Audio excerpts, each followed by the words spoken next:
Well, hello there, and welcome in to a special edition of Tales from the Vault, my Halloween edition. Let's see what today's story is going to be about. Let's get into this. Do you dare? Hello everyone, and welcome into another episode of Tales from the Vault, where we will be doing tales from local history, childhood memories, true crime, paranormal, and legends. So sit back and let's enjoy this episode. Happy Halloween, everyone! Today is a special Halloween edition of Tales from the Vault. And in today's edition, we are going to be journeying to a little place in Talbot, Tennessee, called the Frightmare Manor. It is a local haunted house or haunted attraction in East Tennessee. It's very popular. It's they have it a couple times of the year. It's not just for Halloween. They have it, on Friday the 13th. And supposedly, it is all based on a real occurrence that happened on the property. I have heard this, and this place has been around for a number of years. So, today's edition is not going to be very long, but it is going to be spooky. So, let's get into this Halloween edition, if you dare. Sorry, I had to.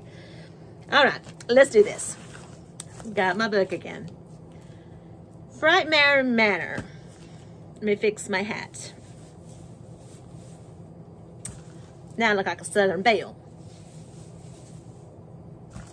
There we go. The history of the property where the attraction Frightmare Manor sits in Hamlin County is real. While most Halloween events will create a fictional story to frighten you, the history of Frightmare Manor is true terror. Although many documented cases of passing, unexplained sightings, and even gruesome unalivings have been linked to this property with its past 75 plus years, it all began with one documented psychotic serial homicidal maniac over 110 years ago who lived with his family on these grounds. This property, originally owned by Jeremiah Lexer, June the 6th, 1826 to July the 5th, 1902, has a history shrouded in true terror that has literally dripped in innocent lives. We are only now beginning to uncover the many layers of twisted horror this land has hidden for so many years. Recently, historical records, eyewitness sightings, and documented events culminating in the 2001 closing of the popular restaurant located there called Dandridge Seafood have only added to the plantation's spine-ripping history. Due to its horrifying past, no contemporary business or family has touched this land for nearly a decade, as the backwoods, barns, and the manor itself were abandoned and left to ruin. The true terror of over 100 years ago continues to echo throughout this abandoned plantation over the decades. History has become legend, and legend has become myth. That is, until someone bought the doomed property in 2009 and began unearthing the secrets that so many in the small town have tried to keep hidden. What he found was truly sickening and more terrifying than any fake Halloween storyline that could be imagined. They decided to reveal the history of an American serial unaliver, Jeremiah Lexer. Jeremiah Lexer was a 19th century East Tennessee plantation owner who, along with Hezekiah Hamblin, was a key factor in establishing Hamblin County, Tennessee, before becoming controversially involved in disappearances and unalivings of local residents and travelers at the turn of the century. Jeremiah Lexer lived on a massive plantation just outside of Hamblin County in what is known as Talbot, Tennessee. You could skip a rock and miss it. Records show he was a seemingly outstanding member of the community. In 1887, missing person cases started rolling into the Hamblin County Sheriff J. F. Hayes and continued until 1902. These reports were considered unlinked and brushed off as accidents attributed to dangerous mountain wildlife or becoming lost in the massive expanse of the Appalachian Mountains. On July 5th, 1902, Jeremiah Lexer took his own life after a brutal homicidal spree that left his entire family slain. After his plantation was searched, the gruesome discoveries of over 30 bodies was a shock to the community. It was later discovered that in his old age, Lexer suffered undiagnosed bipolar disorder and schizophrenia. With the economy of Hamblin County struggling and a push by government officials to populate the underfunded county, local media and law enforcement was bribed to cover up the slayings, so as not to dissuade potential residents and business owners from moving to the county. Who wants to move to or work in a town where you could go missing or worse? From the second the first bribe took place, most information and evidence collected from the plantation was destroyed by law enforcement, and the remaining files were sealed. The local newspaper, the Morristown Gazette, wrote almost nothing about the story, leaving the victims to be lost in limbo for what is going on a century.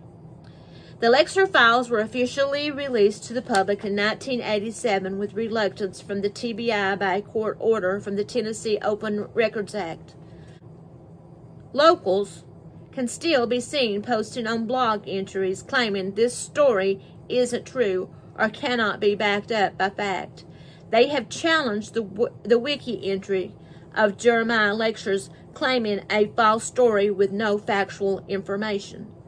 The reasonable doubt, so to speak, makes you wonder if these victims will ever have a fair trial, even in the eyes of modern society. This small town seems to do whatever they can to bury the truth behind the property in Talbot, Tennessee, and keeps its dark secrets hidden. The property later became the Attic Restaurant. It operated there for many years with an attached hair salon and barbershop in the back. A major addition was added to the home for the seating of the restaurant. Upon closing, the property switched hands and became Dandridge Seafood. In 2001, the closing of the popular restaurant has only added to the plantation's evil history. It makes you wonder why none of these businesses could keep their doors open. I actually ate there once when it was Dandridge Seafood. It was kind of, I don't know, it's just kind of a iffy vibe. I didn't know this story then. Due to its horrifying past, no contemporary business or family has touched the land, leaving the manor itself abandoned and left to ruin. The location of the haunted house attraction has focused on the gruesome past from yesteryears. Frightmare Manor has become one of the best East Coast haunted attractions in America. No one suspected Jeremiah Lexer of anything but being a normal family man and a grandfather of 3. The first missing persons case started being reported in 1887. On July 5th, 1902, when Jeremiah Lexer went on his unaliving spree, wiping out his own family before taking his own life, at approximately 3:25 a.m. using a freshly sharpened wood instrument, He maliciously went after his wife, son, daughter-in-law, and his 3 grandchildren that were 12, 8, and 4, to their demise. The remnants of all 6 bodies were found scattered inside the home, which made the slayings truly sickening. To add to the horror, he smeared unintelligible phrases on the walls using the family's life fluid. Once he was done with his final horrific act, he walked up to the staircase to the 2nd floor, placed the stained axe on the mantel, then jumped headfirst to his demise out of the 2nd-story window. While investigating the carnage of his family and his demise, 26 other bodies were found, linking him to 27 unaliveds. However, 31 separate decaying and decomposed victims were discovered tossed in a pit in the backwoods of the property. This leaving the true body count unknown, and with decades of inhumane experiments and slaughter on people and animals, the count could almost be 100. Unfortunately, Jeremiah Lexer was very troubled by an undiagnosed severe form of schizophrenia and bipolar, and I am by no means saying people with bipolar and schizophrenia are prone to this. This was just what he was diagnosed with, which at times was not a fully understood condition. This left him unchecked and without medication, causing his mind to be completely consumed by his illness. Knocking on the walls, footsteps creeping through the house, and voices coming from what seems to be nowhere are common. He was known as one of America's earliest known serial unalivers. Blatant disregard for human life and extensive torture tactics discovered sickened those who saw it. Some victims were locked in a giant ironclad room within one of his barns, where they were left to literally starve to their demise. Many of the asphyxiations took place upstairs in his office. The victims' bodies were dropped by secret chute from his office to the basement, where some were meticulously dissected, stripped of flesh, crafted into skeletal models. Lexer also burned some of the bodies and placed them in the lime pits and other chemicals for disposal. Within the basement were discovered 2 giant furnaces, as well as pits of acid, bottles of various poisons, and even a stretching rack. Lexer truly lived a double life by being a family man and respected plantation owner by day and one of the most undetectable serial unalivers in early American history by night. The 2nd floor window currently faces the present-day highway that runs in front of it and has been chosen as the entrance to Frightmare Manor. Jeremiah Lexer's body was burned on the east portion of the property, and every year hundreds of visitors and nationwide travelers to see his gravesite. It's said that hallucinations of Lexer's psychotic mind and the very images of his demented thoughts can still be seen on the property. Have you ever seen inside of the mind of a true psychotic maniac? Countless spirits and unexplained entities have been detected and even physically seen by paranormal investigators and employees over the years. So, that is the tale of Frightmare Manor. It's based on what is supposed to be Hamlin County's own serial unaliver.